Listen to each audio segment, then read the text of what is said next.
Which city in India will host the international Olympic committee IOC 2023 session.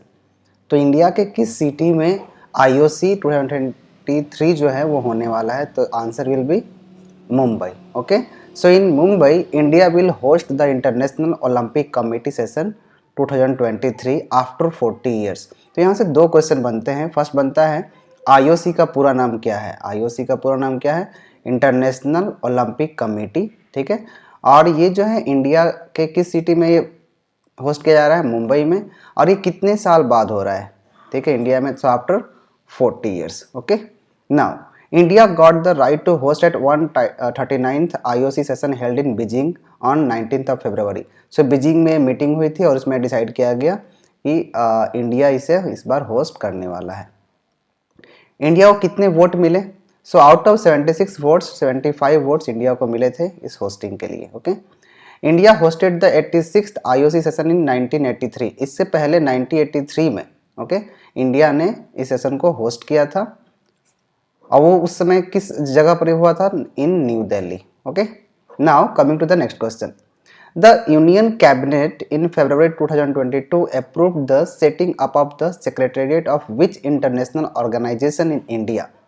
So ऐसा कौन सा और international organisation है जिसका सचिवालय जो है इंडिया में सेटिंग करने की बात चल रही है? राइट, सो वो है G20। क्या है ये? G20। So India is going to chair the G20 for the first time from December 1 2022 to November 30 2023। तो कब से कब तक ये होस्ट करने की बात चल रही है? दिसंबर 1 से नवंबर 30 तक। Is it clear? Now for this the union cabinet, किसने ये अप्रूवल दिया है? यूनियन कैबिनेट ने on February 15 2022 approved the setting of the G20 secretariat. अब जो 20 है इसका कोई भी अपना सेक्रेटेरिएट नहीं, कोई भी सचिवालय नहीं है। Right, this secretariat will function till February 2024 तक ये फंक्शन करेगा। India will host the G20 summit at Pragati Maidan. और ये कहाँ होस्ट करने की बात हो रही है? प्रगति मैदान पे। तो कितने क्वेश्चन बन गए? कब तक रहेगा? February 2024 तक। ये कहाँ होस्ट किया जा रहा है? प्रगति मैदान, दिल्ली में। ओके, नाउ अब हम कुछ क्वेश्चन समझते हैं कि G20 होता क्या है। ठीक है, ये है कि यहाँ से बढ़ रहा है। The G20 is a group of 19 countries. ये 90 कंट्रीज का ग्रुप है। And the EU that is European union. The international monetary fund and the world bank are its representative. मतलब मॉनेटरी फंड जो है और वर्ल्ड बैंक है जो इसका रिप्रेजेंटेटिव है। इसका कोई भी अपना सेक्रेटेरिएट या हेडक्वार्टर नहीं है। Member of the G20, so there are total 19 countries and the European union. तो ये इसके मेंबर्स ऑफ द G20 यहाँ पर दिया हुआ है, इसे आप देख लेंगे एक बार। Which trade agreement was signed between India and UAE in the February 2022? तो कौन सा ट्रेड साइन किया गया है एग्रीमेंट? ये है CEPA। CEPA। ओके, तो यहाँ से क्वेश्चन क्या एक बनता है? CEPA का पूरा नाम क्या है? Comprehensive economic partnership agreement. तो ये सेकंड क्वेश्चन बन रहा है आपका। कौन सा साइन किया गया एग्रीमेंट? तो CEPA। CEPA का पूरा नाम क्या है? तो comprehensive economic partnership agreement. India and the UAE signed a comprehensive economic partnership agreement on 18th of February 2022। This agreement covers goods, services and digital businesses under the agreement. इस agreement के तहत 90% of the India's exports to the UAE will be duty free. मतलब 90% जो export होगा India से regarding goods, services and digital businesses के regarding, उसमें 90% पे टैक्स नहीं लगेंगे, ड्यूटी फ्री रहेंगे। Okay, Dada Saheb Phalke international film festival, ये हम कुछ अवार्ड्स के बारे में बात करने वाले हैं। ये वो अवार्ड नहीं है जो गवर्नमेंट देती है, ठीक है। ये वो अवार्ड है जो फिल्म मेकर्स को उनके अप्रिसिएशन और उनके कंट्रीब्यूशन के लिए दिया जाता है in the film of making the films. Okay, so देखो यहाँ पे गवर्नमेंट अवार्ड नहीं है। क्लियर? अब इसमें जो इस साल के Dada Saheb Phalke international film festival awards थे उनके कुछ लिस्ट दिए गए हैं, ये हम लर्न करते हैं। तो जो लिस्ट का नाम है, फर्स्ट है फिल्म ऑफ द ईयर किसे मिला है? ये मिला है पुष्पा। ओके, फिल्म पुष्पा को। And best film Shershaah. Best actor किसे दिया गया है? रणवीर सिंह को, फिल्म 83 जो इन्होंने कपिल देव का किरदार निभाया है। Best actor Siddharth Malhotra Shershaah movie के लिए।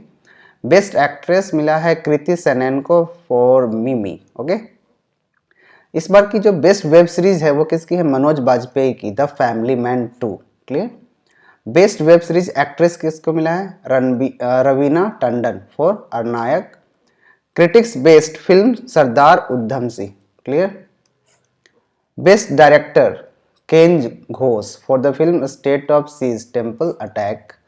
Best supporting actor Satish Kaushik. Best supporting actress Lara Dutta. Best negative role actor किसे है, Ayush Sharma, Ayush Sharma. People's choice best actor Abhimanyu Dassani. People's choice best actress का अवार्ड किसे मिला है, Radhika Madan. Best debut actor Ahan Shetty जो सुनील शेट्टी के बेटे हैं। ओके। बेस्ट प्लेबैक सिंगर मिला है आपको मेल में Vishal Mishra. Best playback singer female Kanika Kapoor. Best choreographer Jai Krishna Gumati. Okay. Best web series Candy है and the best short film Pauli. Clear. Now coming to the next question.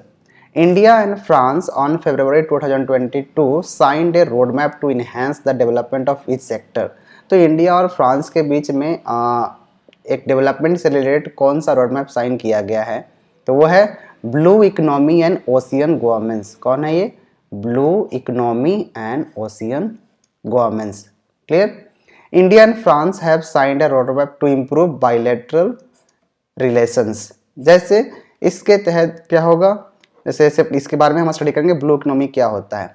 तो ये कौन किसने साइन किया है, so India's external affairs minister S Jaishankar and the French foreign minister Jean Drian के बीच ये समझौता हुआ है। क्लियर। नाउ हम इसके बारे में समझते हैं कि blue economy and ocean governance क्या होता है। Blue economy is the sustainable use of marine resources of economic growth, better lives, jobs and ocean ecosystem health. तो ये जो अंडरस्टैंडिंग इनके बीच किया गया है वो क्या है, ग्रोथ से रिलेटेड है, बेटर लाइफ से रिलेटेड है, जॉब से रिलेटेड है, ओशियन इकोसिस्टम के हेल्थ से रिलेटेड है। ठीक है। Under the blue economy cleaning and development of the seas is talked about. ठीक है। सो इसके अंदर क्या क्लीनिंग से रिलेटेड बात की गई है, जो सीज का डेवलपमेंट है उसके रिलेटेड बात किए गए हैं। This place was given to India's for better relationship in energy and environment design lead in the year. ये रिलेटेड है आपका कि जो इसका मतलब रैंकिंग किया गया है इसके बेसिस पर टॉप 3 जो कंट्रीज हैं, इसमें एक चाइना 1077 प्रोजेक्ट्स के साथ, Canada 205 and India 146। Now coming to the next question, which Indian mathematician received the Ramanujan prize for young mathematics 2021। तो ये किसे दिया गया है, नीना गुप्ता। किसे दिया गया है, नीना गुप्ता को। ओके। सो इनके बारे में कुछ जानते हैं। Indian mathematician Neena Gupta was awarded the Ramanujan prize for the young mathematician on 22 February 2022। This award is jointly given by the department of science and technology, government of India and the international mathematical union. तो इनके द्वारा ये award दिया जाता है। Neena Gupta is a mathematician professor at the Indian statistical institute ISI Kolkata में क्या है, एक प्रोफेसर के रूप में काम करती हैं। Now coming to the next question, industrial development bank of India that is IDBI appointed who as managing director and chief executive that is MD और CEO के रूप में किसे इन्होंने नियुक्त किया है, तो कौन है, राकेश शर्मा। किसे नियुक्त किया गया है, Rakesh Sharma. Okay. So IDBI bank used to be government body till the 2 years ago, मतलब 2 साल पहले गवर्नमेंट बॉडी के रूप में काम करती थी। ठीक है, गवर्नमेंट बैंक थी। Now but central government sold a large part of it to LIC, but central government ने इसका बहुत ज़्यादा पार्ट क्या कर दिया, LIC को सोल्ड कर दिया। अब इसके कारण क्या है, now it becomes a private bank. Okay. So IDBI क्या है, अब एक प्राइवेट बैंक के रूप में काम करता है। Clear. Now coming to the next question, India has decided to open IITs that is Indian Institute of Technology in which Arab country। So India ने IIT को अब देश के बाहर भी कौन सी कंट्री में एस्टेब्लिश करने का बात चल रहा है, तो वो है यूनाइटेड अरब एमिरेट्स, ठीक है। यहाँ पर UAE में अब IIT खुलने वाला है, clear. The comprehensive economic partnership agreement CEPA between India and the UAE। तो यहाँ से एक क्वेश्चन आता है कि जो एग्रीमेंट हुआ है CEPA, that is the comprehensive economic partnership agreement between India and UAE, जो फरवरी 19 को किया गया, okay. So in this trade agreement India has decided to open an IIT in the UAE। तो इसके तहत क्या, इस एग्रीमेंट के तहत जो इंडिया है अपना एक इंडियन इंस्टीट्यूट ऑफ टेक्नोलॉजी वो UAE में ओपन करने वाला है। The main objective of this trade agreement to raise $100 billion over the next 5 years, okay. IITs are government by the Institute of Technology Act 1961 and so far there are 23 IITs in India। तो अभी तक 23 IITs हैं India में और ये पहली IIT है जो UAE में ओपन होने वाली है, clear. Now coming to the next question, that is very important. The central government has improved the constitution of the National Means Cum Merit Scholarship, that is NMMSS for how many years? तो ये 5 years के लिए बढ़ा दिया गया है, ठीक है, ये 5 years के लिए अब बढ़ा दिया गया है। तो फर्स्ट क्या है, ये एक स्कॉलरशिप है, इसके बारे में हम समझते हैं अच्छे से।